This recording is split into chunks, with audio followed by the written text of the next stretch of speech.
नमस्कार मित्रों, श्री भक्तमाल का सुंदर दृष्टांत मेरे पढ़ने में आया। श्री यमुनाचार्य जी जो आचार्य थे, उनका सुंदर दृष्टांत मेरे पढ़ने में आया। मैं आप लोगों को सुनाना चाहता हूँ। यमुनाचार्य जी का जो जन्म है संमत 1010 में मथुरा में हुआ था, और इनके जो पिताजी थे, इनका जो देहांत होने के बाद में जब ये 10 साल की आयु के थे तब इनका देहांत हो गया था। ये बचपन से ही बड़े विद्वान और भगवान भक्ति में लीन थे। जो मथुरा का जो राजा था वो उसका नाम था महाराज पांड्यराज, और पांड्यराज के जो पंडित थे, महापंडित, वो कोलाहल शास्त्रार्थ में बड़े ही विद्वान थे। उन्होंने बड़े बड़े पंडितों को हरा दिया था। जो कोलाहल जो पंडित थे महाराज पांड्यराज के राज में, और उन्हें राजपुरोहित की उपाधि प्राप्त हुई थी।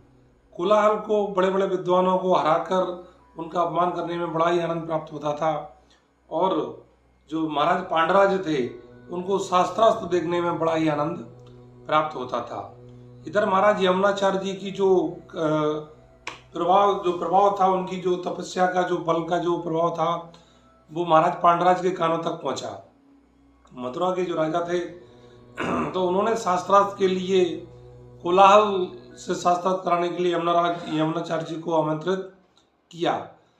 जब यमुनाचार्य जी को आमंत्रित किया तो यमुनाचार्य जी ने उनका आमंत्रण था वो स्वीकार कर लिया।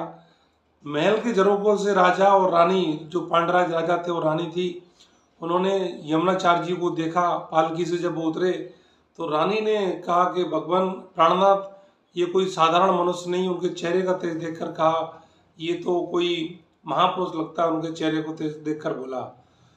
तो पांड्यराज को अपने पंडित पर बड़ा ही घमंड था, तो उन्होंने कहा कि कैसा भी हो, लेकिन हमारे जो कोलाहल पंडित जी हैं इनको शास्त्रार्थ में हरा देंगे। तो रानी कहती हैं अगर कोलाहल पंडित इनको शास्त्रार्थ में हरा दे तो मैं आपकी आज से रानी नहीं दासी हो जाऊंगी, और अगर इनको ना हरा पाए तो आपको आधा राज्य इनको देना होगा। तो दोनों में शस्त्र लग जाती है। राजमहल में शास्त्रार्थ का बंदोबस्त होता है। शास्त्रार्थ के लिए दोनों पंडित आमने सामने होते हैं। कोलाहल अति घमंड में बैठे हुए जो यमुनाचार्य जी आचार्य होते हैं उनसे कहते हैं कि आप जो बात कहेंगे हम उसका खंडन कर देंगे। तो बड़ा सुंदर दृष्टांत है, सुनना।